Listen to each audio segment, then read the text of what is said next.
a new and interesting video of chemistry. Students, अब तक videos में हमने केमिस्ट्री की लगभग 6-7 वीडियोस हो चुकी हैं। तो उन वीडियोस में हमने आईपैक, मैं हर बार बताती हूँ आपको, आईपैक एंड ऑल दैट हमने कंप्लीट कर लिया है। लास्ट वीडियो में हमने थोड़ा एटम्स के बारे में भी पढ़ा। आज से हम नया सेशन स्टार्ट करते हैं, उसमें हम क्लास 10th की सीरीज स्टार्ट करते हैं। ठीक है, क्लास 10th के लिए ये सीरीज रहेगी। ओके, सो क्लास 10th का सबसे स्टार्टिंग का चैप्टर यानी first chapter that is chemical reactions and equations. Students, इस चैप्टर के अंदर आपको पढ़ने को मिलने वाला है कि कैसे केमिकल रिएक्शंस होती हैं, कितने टाइप की केमिकल रिएक्शंस होती हैं, what is the difference between a chemical reaction and a chemical equation. Okay, so सबसे पहले हम स्टार्ट करते हैं केमिकल रिएक्शन से कि क्या केमिकल रिएक्शंस होती हैं actually. Student, chemical reaction is nothing in which, मतलब एक ऐसी प्रोसेस होती है जिसमें केमिकल्स को मिक्स करके कुछ नया बनाया जाता है while changing their states, okay, their colour, their order. Okay, तो इस तरह से जिनमें प्रॉपर्टीज चेंज हो जाती हैं उनकी केमिकल एंड फिजिकल, और कुछ नया प्रोडक्ट आपको मिलता है, that is the chemical reaction. अगर हम यहाँ पर एग्जाम्पल लेते हैं, that is the hydrogen and this is oxygen gas. ठीक है, अगर हम इन दोनों की रिएक्शन कराते हैं तो हमें क्या मिलता है, वाटर। ओके, ठीक है, तो अब आपको यहाँ पर क्या मिलने वाला है, वाटर। सो आप ये कह सकते हैं कि हाइड्रोजन गैस जब ऑक्सीजन के साथ कंबाइन होती है तो आपको मिलता है वाटर।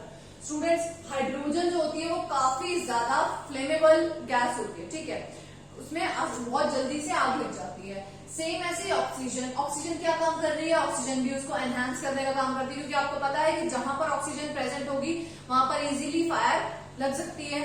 ठीक है, तो अब ये भी फ्लेमेबल ऑब्जेक्ट है, ये भी आपका फ्लेमेबल ऑब्जेक्ट है, लेकिन ये जो बना दैट इज वाटर। तो वाटर क्या होता है, वाटर तो इनफ्लेमेबल है, यानी कि जहां आप पानी यूज कर देंगे वहां तो आपकी आग वैसे ही बुझ जाएगी। सो आपने देखा कि ये क्या है, फ्लेमेबल, ये क्या है, ये भी फ्लेमेबल है, मतलब उसको एनहांस करता है और ज्यादा। ये फ्लेमेबल खुद से नहीं है, बट अगर कहीं आग लग रही है और वहां ऑक्सीजन की अमाउंट काफी अच्छी है तो वहां पर कंटिन्यूअस वो आग रहेगी, और दैट इज द वाटर। तो प्रॉपर्टी कितनी चेंज हो गई, यानी कि कुछ स्टार्टिंग में आपने जो लिया वैसा कुछ आपको मिला ही नहीं, कुछ नया प्रोडक्ट आपको मिलता है, that is the chemical reaction. Okay, और कोई एग्जांपल ले लीजिए, जैसे लाइक सोडियम है, अगर वो क्लोरीन के साथ रिएक्ट करता है, काफी ज्यादा पॉइजनस होता है सोडियम भी, और तो वो हमारा क्या बना देता है, NaCl, जो कि आपका क्या होता है, कॉमन सॉल्ट होता है। ठीक है, अब क्या आप सॉल्ट तो खाते नहीं हो, लेकिन अगर आपने सोडियम को इन्वॉल्व कर लिया तो आप कुछ टाइम के बाद मर ही जाएंगे। ठीक है, तो ये बहुत ज्यादा पॉइजनस है, और बनने वाला जो प्रोडक्ट है उसकी प्रॉपर्टी बिल्कुल ही चेंज हो गई है। तो जब केमिकली आप कंबाइन करते हैं किसी भी केमिकल्स को तो वो कहलाती है केमिकल रिएक्शंस। ठीक है, अब बहुत सारे रिएक्शंस इसके अंदर कर सकते हैं, कोई भी एग्जांपल ले लीजिए, जैसे यहाँ पर मैग्नीशियम है और ऑक्सीजन के साथ कंबाइन करके वो मैग्नीशियम ऑक्साइड बना सकता है, जिंक के साथ ले लीजिए। ठीक है, ओके, तो ये हो गया हमारा केमिकल रिएक्शन का overall view. Students, what is chemical equation. अब अगर हम बात करें केमिकल इक्वेशन क्या है, ठीक है, केमिकल रिएक्शंस तो हमने देख ली, केमिकल इक्वेशन कुछ नहीं है, केमिकल इक्वेशन भी आपकी रिएक्शंस ही है। बट अगर आप केमिकल रिएक्शन को, ठीक है, एक टर्म्स की फॉर्म में, मतलब सिंबल्स की फॉर्म में आप रिप्रेजेंट कर रहे हैं तो वो केमिकल रिएक्शन ही आपकी क्या कहलाती है, chemical equation. So when chemical reaction, when chemical reaction represent with symbols, यानी सिंबल्स की फॉर्म में आप उसको रिप्रेजेंट कर दें, ठीक है, with symbols is called chemical equation। ठीक है, तो वो क्या हो जाने वाली है, आपकी केमिकल इक्वेशन हो जाने वाली है। जैसे अगर हम यहां पर कहें कि अगर हम बोलते हैं कि when हाइड्रोजन गैस, अगर हम बोले कि when hydrogen gas is reacted with, when hydrogen, words की फॉर्म में अगर आप लिख रहे हैं, when hydrogen gas reacted with oxygen gas, so it forms or give what, क्या मिलेगा हमें, वाटर। ठीक है, सो दिस रिप्रेजेंटेशन जो आपने यहां लिखा that is a chemical reaction. Okay, और अब जो मैं लिखने वाली हूं, like when hydrogen gas that is this, with oxygen gas this gives H2O water. तो ये रिप्रेजेंटेशन आपने क्या करा, हाइड्रोजन गैस को आपने सिंबल की फॉर्म में रिप्रेजेंट करा, ऑक्सीजन गैस को भी आपने सिंबल की फॉर्म में रिप्रेजेंट करा, और वाटर जो आपका बना that is also represented in the form of symbol. तो जब भी केमिकल रिएक्शन को आप वर्ड्स की फॉर्म में ना लिख के, मतलब किसकी फॉर्म में, सिंबल्स की फॉर्म में रिप्रेजेंट कर रहे हो, दैट मीन्स आप क्या लिख रहे हो वहां पर, chemical equation. So this is the basic difference between chemical reactions and chemical equation. Okay, अब आते हैं हम, ये तो हो गया हमारा केमिकल रिएक्शंस और केमिकल इक्वेशन। इस चैप्टर के अंदर अभी आपको ये चीज लग रहा होगा कि मैं आपने यहाँ 2 क्यों लिया, ठीक है। सो ये चीज आपको पता चल जाएगी जब आप टाइप्स ऑफ रिएक्शंस पढ़ेंगे ना इसके अंदर, लाइक डिस्प्लेसमेंट रिएक्शंस, तब आपको उससे पहले बैलेंसिंग और अनबैलेंसिंग सीखनी होगी केमिकल रिएक्शंस की। तो उस टाइम पे मैं आपको बताऊंगी कि कैसे आपने यहाँ पर 2 लिया है to balance the reactants and the products. तो उस टाइम पे बैलेंसिंग आप सीख लेंगे, तो उस टाइम पे आपको कोई भी प्रॉब्लम नहीं आने वाली है। ओके, सो और एग्जांपल इसके अंदर आप ले सकते हैं। अगर आपका जिंक मेटल, लाइक अगर हम रिप्रेजेंट कर रहे हैं when zinc reacts with hydrochloric acid, right. So अगर जिंक जो है वो हाइड्रोक्लोरिक एसिड के साथ रिएक्ट कर रहा है, it gives what, zinc chloride, ठीक है, and hydrogen gas.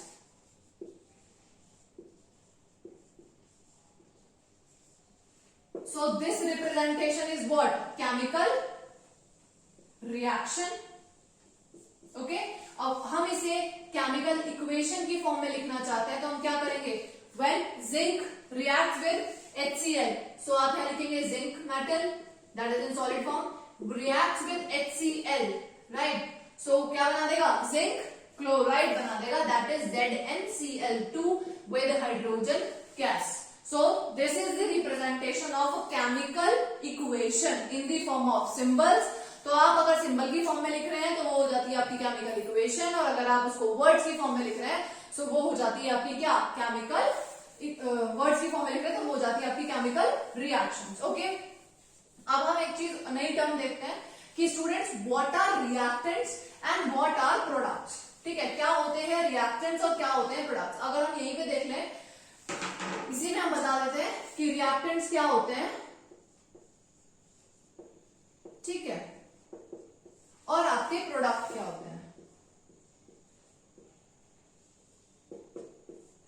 Okay, so students, reactants are nothing when chemicals react together and after time के साथ साथ उनका कंसंट्रेशन डिक्रीज होता चला जाए, यानी उनका जो अमाउंट ऑफ सब्सटेंस आपने जितना मिक्स किया था उससे वो डिक्रीज हो जाए, वो होते हैं आपके रिएक्टेंट्स। मोस्ट प्रोबेबली यही होता है कि वो एरो के लेफ्ट साइड में लिखे होते हैं, और प्रोडक्ट्स क्या होते हैं, आफ्टर टाइम, मतलब टाइम के ड्यूरेशन के दौरान वो इंक्रीज करता रहता है अपना अमाउंट, वो क्या हो जाता है आपका प्रोडक्ट, और आपको ऐसा नया सब्सटेंस जो मिलता है वही आपका क्या कहलाता है, reactants. So when chemicals react, ठीक है, जब केमिकल्स रिएक्ट करते हैं एक दूसरे के साथ, when chemicals react and क्या करते हैं, जब रिएक्ट करने के बाद and after some time, या after some time their amount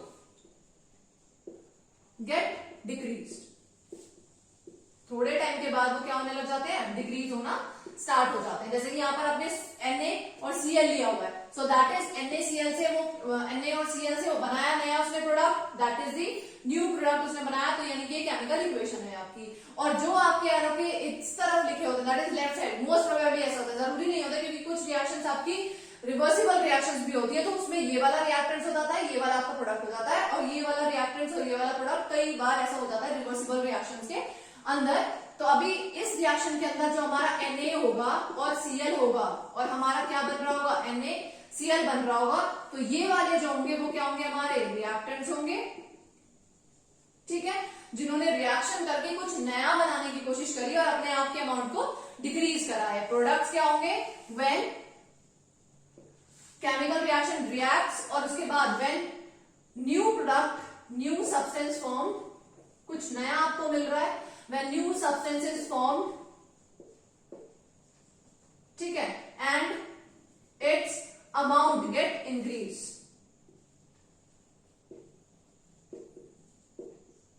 increase after some time, कुछ टाइम के बाद जब रिएक्शन हो रही होगी तो वो क्या होने लग जाएगा, इंक्रीज होने लग जाएगा। जैसे कि आप एग्जांपल ले सकते हैं यहाँ पर जिंक, अगर आप रिएक्ट करा रहे हैं जिंक मेटल का HCl के साथ, ठीक है, तो मैंने पहले भी बताया था, तो अगर आप यहाँ पर क्या करा दे रहे हैं, जिंक के साथ HCl की रिएक्शन करा रहे हैं तो वो बना रहे हैं zinc chloride with hydrogen gas, तो उसमें ये जो होगा पोर्शन आपका on the left side of the arrow, that is the reactants जो रिएक्ट कर रहा है, और कुछ जो नया बना है that is the product on the right side of the arrow. Okay, अच्छा, आफ्टर दैट स्टूडेंट्स, अब ये देखिए इसके अंदर कि इसमें केमिकल रिएक्शन, केमिकल इक्वेशन से, मतलब केमिकल रिएक्शन लिखना एक साइड आपने केमिकल इक्वेशन लिखना है, ठीक है, रिएक्शन लिखी हुई है और एक तरफ इक्वेशन लिखी हुई है। अगर हम एग्जांपल देखें यही वाला, when hydrogen is react with oxygen, या फिर आप कोई और एग्जांपल भी ले सकते हैं, ठीक है, वो आपकी विश है, जैसे चाहो वैसे कर सकते हो, बस रिप्रेजेंटेशन तुम्हें वर्ड्स की टर्मिनोलॉजीज पता होनी चाहिए, ठीक है, कि कौन सा वर्ड अगर मैं बोल रही हूं तो उसका क्या मतलब है। ओके, अगर वाटर रिएक्ट कर रहा है व्हेन, मतलब मैं बोल रही हूं कि why chemical equation are better representation than your chemical reaction।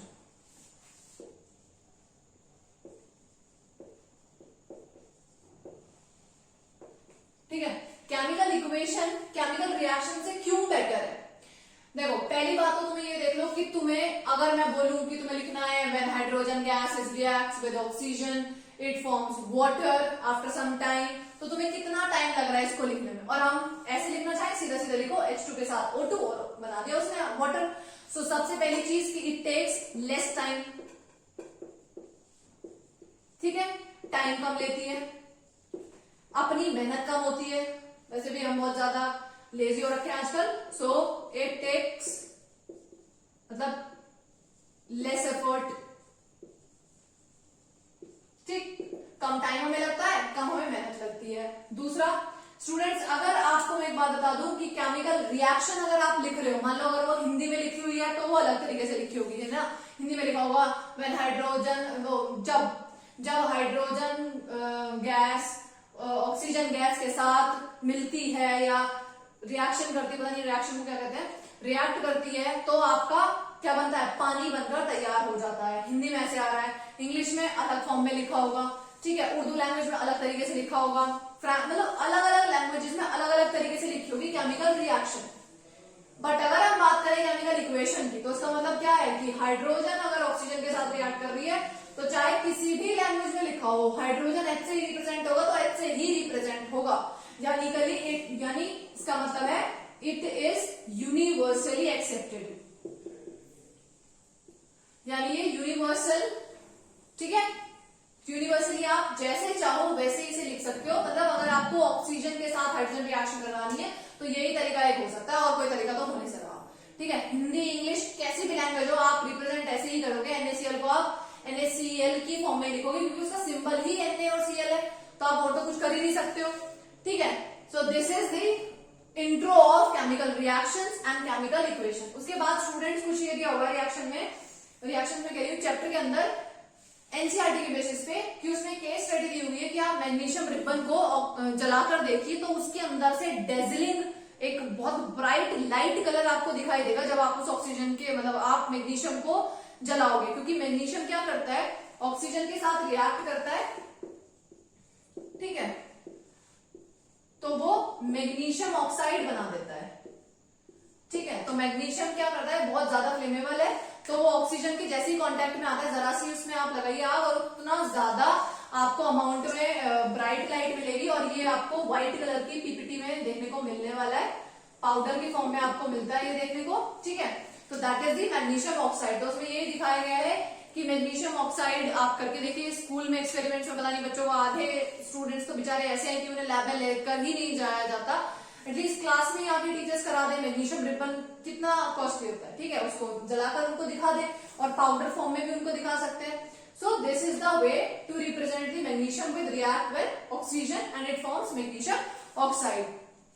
Okay students, तो अगर मैग्नीशियम ऑक्साइड मैग्नीशियम ऑक्साइड बना रहे हैं, एक और क्वेश्चन आता है, हाँ एक क्वेश्चन और रह गया कि मैग्नीशियम ऑक्साइड जब कभी हम मैग्नीशियम को रिबन को लेते हैं और आपकी लैब के अंदर से उसको उठाया जा रहा है, तो टीचर सबसे पहले आपको यही कहेगा बेटा इसको ना आप रब कर लो, ठीक है. अब मुझे आपको ये बताना है कि मैग्नीशियम रिबन को वो किस चीज से रब करने के लिए कहते हैं, ठीक. वो रब करने के लिए मैं रीजन दे देती हूँ रब करने के लिए क्यों कहते हैं, क्योंकि मैग्नीशियम के ऊपर क्या हो जाता है, ऑक्सीजन की लेयर जमा हो जाती है.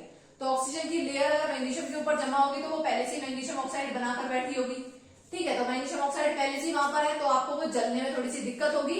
दैट इज वाई टीचर बोलती है उसको रगड़ दीजिए, आप उसको थोड़ा सा रब कीजिए. मुझे ये बताइएगा आप कमेंट्स में कि वो किस चीज से रगड़ते हैं, ठीक है, वो रब किससे होगा ताकि मैग्नीशियम के ऊपर से ऑक्सीजन की जो लेयर है वो हट जाए और आपका मैग्नीशियम रिबन बचा और फिर आप उसको फ्लेमेबल फॉर्म में देख पाए और आपकी व्हाइट डीपीटी आपको देखने को मिले. सो स्टूडेंट्स रिमेंबर आपको इसका आंसर देना है कि मैग्नीशियम को रब किस चीज से किया जाता है, ठीक है. So this is all about today's video. In the next video we will further study about this chapter. फिर हम केमिकल रिएक्शंस पढ़ेंगे, फिर उसके अंदर हम टाइप्स ऑफ रिएक्शंस करेंगे, ठीक है, डिस्प्लेसमेंट, डबल डिस्प्लेसमेंट, इस तरह से हम रिएक्शंस को पढ़ेंगे. पर उससे पहले हम बैलेंसिंग सीखेंगे एक वीडियो के अंदर, ठीक है. सो गेट रेडी. अब क्लास 10 की ये सीरीज चलने वाली है, बीच बीच में मैं और वीडियोस भी डालती रहूंगी, but this is the proper video for class 10. Okay students, all the best. Thank you so much for all your support. Okay.